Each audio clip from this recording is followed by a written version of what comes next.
Hello ladies and gentlemen of YouTube, welcome back to another analysis video of some of my games from the chess.com's Daily Chess Championships of 2021. So this was a really interesting game. This was actually up against what he started, I believe, at the 4th seed, I think about maybe 1400 elo. But you can see here his rating went quite up, so I think he's actually much stronger than he appears on the actual start of the tournament.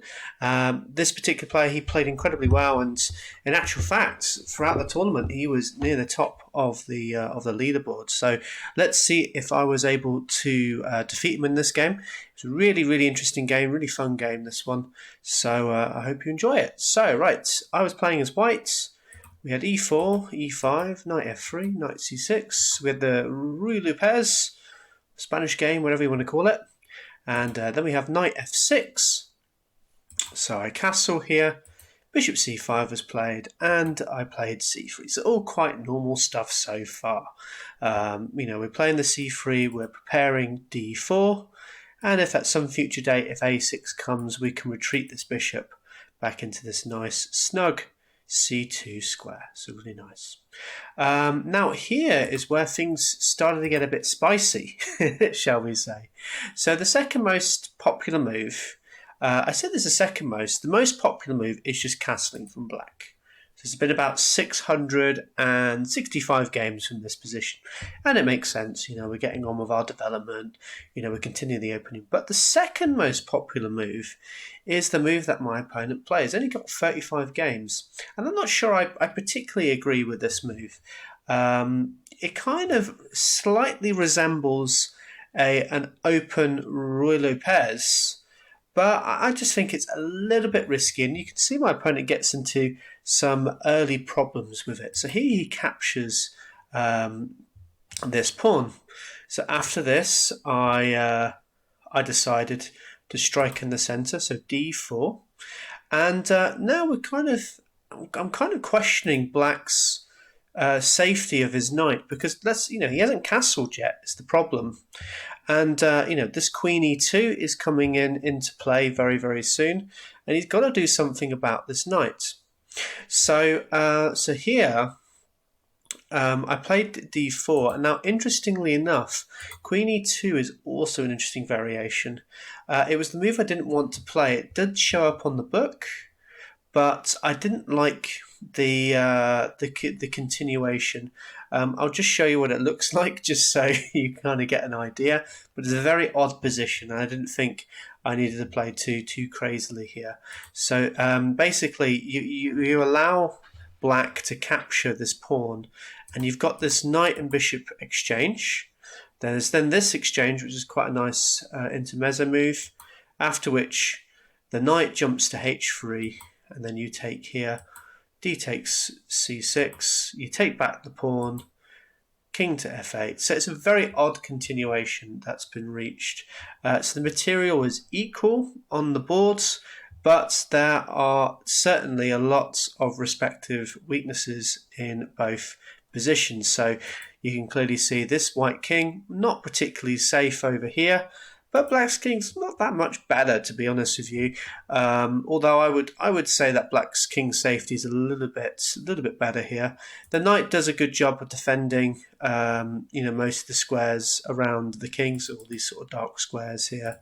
That would be a nice route for this queen to get into play. But I don't know. Perhaps I was maybe a bit unambitious not to go into this line, because actually, the more I look at it, I don't think it's that bad for white. A move like d4, we take over the centre, we get our bishops into play, maybe get the knight onto d2, and you've got these nice superfluous knights. I say superfluous knights, they're generally not good, but they kind of defend each other, and it keeps the defensive structure at least a little bit together. And then, things like rook to e8, I don't know, control this nice e-file. I think that looks very nice. But anyway, that wasn't played. So in the actual game, we go back here. So after d4, e takes d4, c takes d4. Now the bishop has to go somewhere. Bishop goes to b6. And here I was having a look at some interesting games from this position, and I was looking at the move d5, and I thought this was quite interesting, as after knight to e7, there's 3 games from this position. And well, the move I played is a move that actually is a move that won in one game. But the engine doesn't seem to like it too much. So basically, move knight is knight to c3, and the engine doesn't like this move. Although, as I say, white won the game, I think my only justification as to why the engine doesn't like this is perhaps it does allow black to start, opting to trade off. So it kind of justifies, this sort of long move from this knight, wasting a tempo to take a pawn and then taking here. But it controls the centre. I didn't feel like it was a terrible move when I played it. So if he ever does take, B takes B, they've got maybe this nice pawn attack potentially in the future, and really makes this life of this bishop very, very uncomfortable. So in any case, that wasn't played. Knight to f6 was played, a pretty poor move from my opponent. As well, I guess I kind of let off the hook then, really, by this knight move. This knight move is really good now, controlling the centre, helping this pawn. But now I was really tempted by this next move. So the move that I really want to play, so I played d6. And I thought this was very tempting. And the computer seems to agree with me. It seems like a very nice move. We're basically creating a wedge in black's position. And it's very difficult now for white to get this bishop out. So after c takes d6, it was a pawn sacrifice. I've got these 2 isolated queen's pawns that I can go after. So I thought this was pretty good. But first I pinned my opponent. I put my rook onto e1. He castled, so getting out of the pin, and then I captured here on d6, which I thought was okay. But I think the problem what I missed with this move is now after knight to f5, he gets a nice tempo on my queen, and it's a bit difficult where to put this queen now. What I should have played is bishop to g5, which is what the engine is recommending. Now after this, d5 can be played. So for the meantime, black has pretty much defended everything here, but now after this bishop captures, there's not really an adequate way to capture back. You capture back, you've created this horrible structure around the king. Knight comes into play, threatening to come here. You're forcing off some exchanges. The exchanges are quite favourable for you, as we're getting rid of black's defenders, and black is a little bit exposed over here. So that's the computer recommendation is d5. But if I was trying to defend one of these knights because I don't want to have these double pawns, it's a bit difficult. Let's say I put my knight onto c6 as an example. Well, knight here, and well, this is looking very, very bad for black. In actual fact, black is best to start sacrificing stuff just to, well, get a semi-okay position. But I just can't see how this is any good for black here. I mean, surely can I not just capture? Can I just capture this now? Oh no, it's obviously black's move here, isn't it? So f6. I mean, if you're having to make pawn moves like these compromising moves that expose your king even more, it can't be good for black.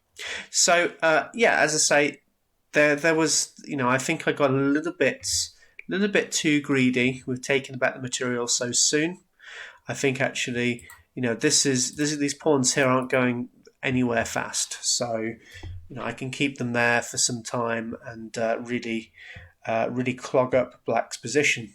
Anyway, right, so I captured here, and then knight to f5 came in. So now I have to make a decision. Where do I put my queen? And it's not an easy decision to make.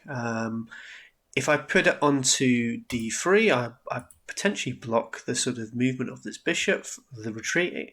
And if I put it onto d2, well, obviously this blocks this bishop as well. So, and do I want to go back to d1 and just underdevelop the queen? I'm not sure. The best move, which is what I played, is queen to d3. I think also queen to b4 is also a very good move, and I think potentially I could have gone for that one to stop the sort of clogging up of my pieces, but I think this is fine as well. So g6 was played. I didn't really think this was any good because it just gave me loads of dark squares to exploit here. So I decided to start exploiting them. Bishop to g5. A little bit too late, but still okay in this position. h6 was played, so I suppose I forced a little weakness here. And I then captured the knight on f6. He captured back with the queen. And knight to d5, which I thought, was a good move. It forked these guys. But, actually, I thought this was going to be, I thought it was going to make a very difficult decision as to where this black queen goes. I expected it to come back to d8. I thought that was the most logical move to defend the bishop still.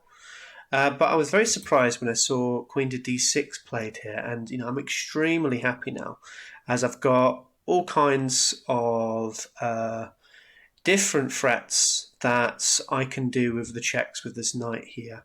So the first thing I did, I put my rook onto d1, so now I'm potentially threatening to come here now, which would win the queen. So what does black do here? Well, he puts his queen onto c5, gets out of that a nasty looking discovered attack. And here I just thought to myself, well, I've got a nice position here. Let me try and slowly improve my pieces. Black's not going anywhere anytime soon. These two pieces aren't involved in the game at all. So I've certainly got a very nice edge in this position. So I decided to start thinking about maybe getting these rooks up, get them lifted, and then they can start causing some problems on these lovely open files.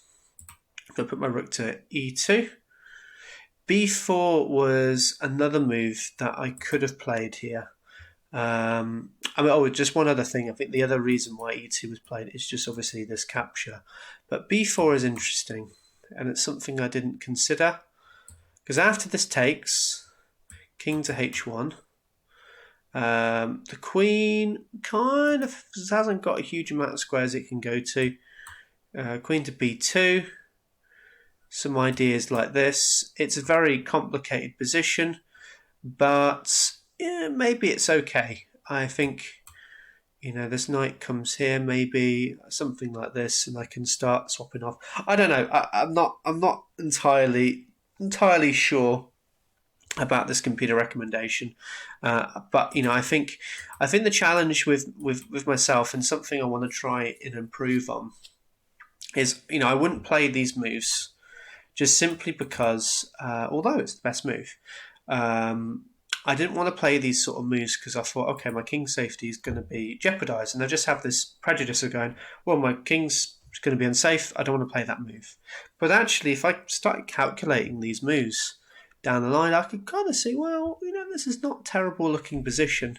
And it could have been something interesting to go into. But anyway, right, so going back, as I say, another thing also to mention, black hasn't got too much firepower here compared to my firepower. I've got six pieces here that are active and really involved in the game. If these guys start swapping off, I'm going to have 3 nice pieces that can maybe attack the king or something. I don't know.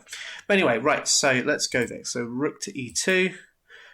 Bishop to d8, a bit of an odd looking move. I didn't really quite understand it, but apparently the computer likes it. I put my pawn to b4, so now starting to hit the queen. Queen going back to d6, and now I play knight to e5, so starting to get ready to sort of start attacking with all my knights and do some real damage to black's position. b6 was played. And now I play g4. Now, it's annoying because here I had an option to play g4. And this would have been interesting. And I think I played this move just one move slightly too late. As, I wanted the knights to have to, come back to e7. In actual fact, if it does go to e7, this is totally losing now for black. Just quite simply, I capture here, and I've got this discovered attack.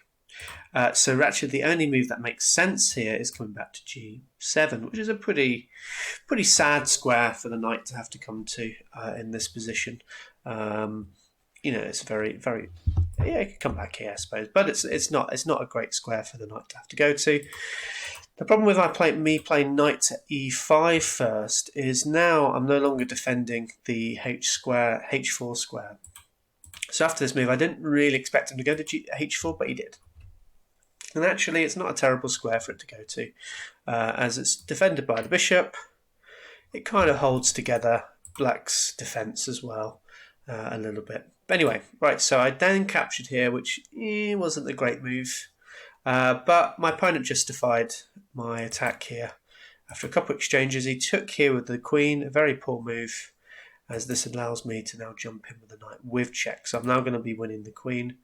There's a few exchanges, I win the queen. So I'm now up 3 points in material. So I've got a very good position.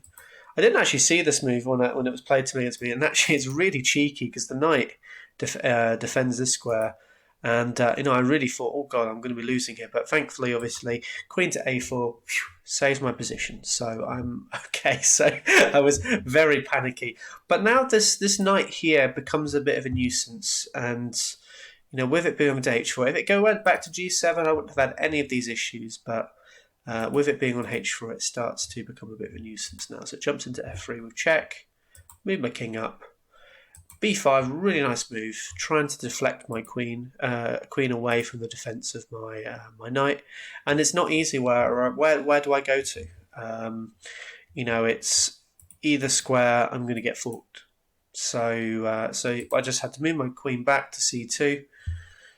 Queen to a6 is another move. Again, this is another move I missed. So if now, let's say the rook captures, which looks pretty good, I can then capture here. And it's an okay position. I'm still doing absolutely fine here. I think this is all good. But yeah, I think I just wanted to do this. I then just obviously gave up the exchange back. So now only up a pawn, so it's not as good a position as I would have liked. But I'm still sort of doing okay here. But the problem for me is quite simply black's got one more piece to use here against my two pieces, albeit I've got a queen. So it's a very odd imbalance. I don't like particularly playing these imbalances where you've got a queen versus two pieces. I just it's something I'm not super comfortable with. Maybe something I need to sort of address in my own games. But anyway, right, so rook to e4. So if I decided, okay, if I can get one of the rooks off, the queen will have maybe an easier time dealing with, rook and bishop. I thought maybe that would be an okay position. Rook f to d8. So, now it's just really hard to try and not make a losing move here. So the problem here is, as I say, these black pieces, they're all working really well together. Threats such as rook to d2, starting to hit the queen, hitting pawns. There's all kinds of problems with the rooks, then getting to my second rank and causing absolute havoc to my position. So so I just played a3 here. I just thought I'd play a waiting move, see what happens. Rook to c, queen to c6 is also good as well. So just starting to hit the queen. And here he played rook to d2, so I thought this was quite nice. I put my queen to c6, now hitting the bishop. King came to g7. I took a pawn. Rook came up. I put my queen to a6.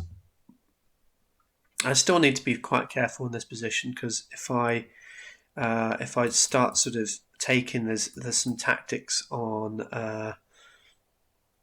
f2. But maybe not now, but a little bit later on. So the rook came to d4. I then captures, and yeah, this relieves a lot of pressure for my position now. I've got a few less pieces to worry about. I've got just maybe a simple plan of starting to push these pawns and create a pass pawn here, which will be very difficult for black to defend.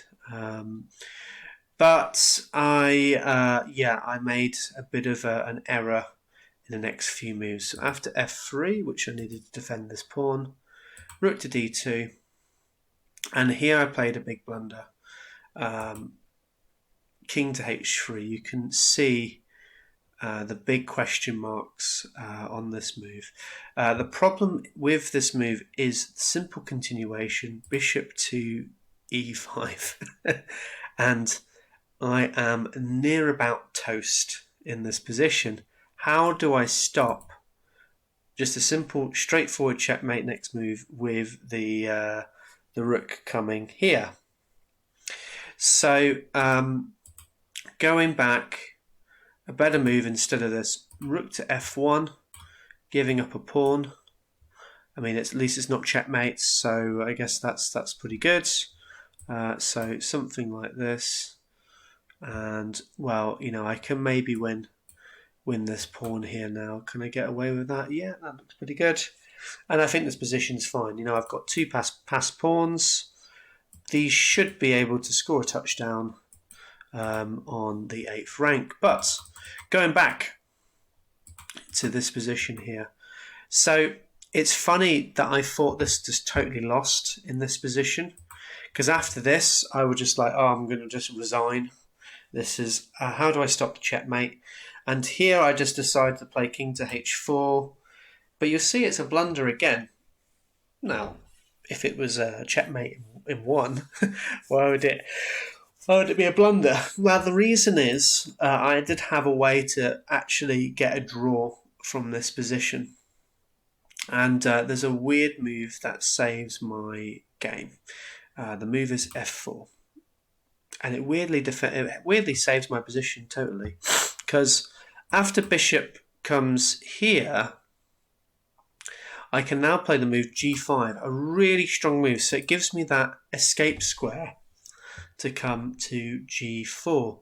So it escapes, and not only that, it's also threatening a perpetual check with the queen. So it basically saves me. So after maybe a move like h takes on g5, I can take here. I've still got a game to play. It's according to the engine, it's even. I'm assuming there's probably some sort of perpetual, but I actually like white's position here. I've got these two again. I've got these two pawns. This should be quite a simple conversion if I can get these two pawns. Okay, albeit I've got to worry about getting checkmated by all these pieces, but I've got chances here to hold this position. So anyway, that was the game. Very exciting, lots of tactics, lots of things going on, and it's a shame at the end that I gave up essentially. So I think really, as I say, the real message, is just don't give up, and you can. If I'd played on and tried not to give up, I could have got a draw in this position. Would it have been enough to send me to the next round? Well, we'll have to find out in the next few episodes. But certainly with this loss, after this game, my opponent was propelled to first place. So we've got one more game against him. Will I be able to defeat him and keep my chances alive to get into the next round? Well, we'll see very soon. Anyway, I hope you enjoyed this video. Hope it was exciting as it was for me. And I'll speak to you soon. Take care. Bye.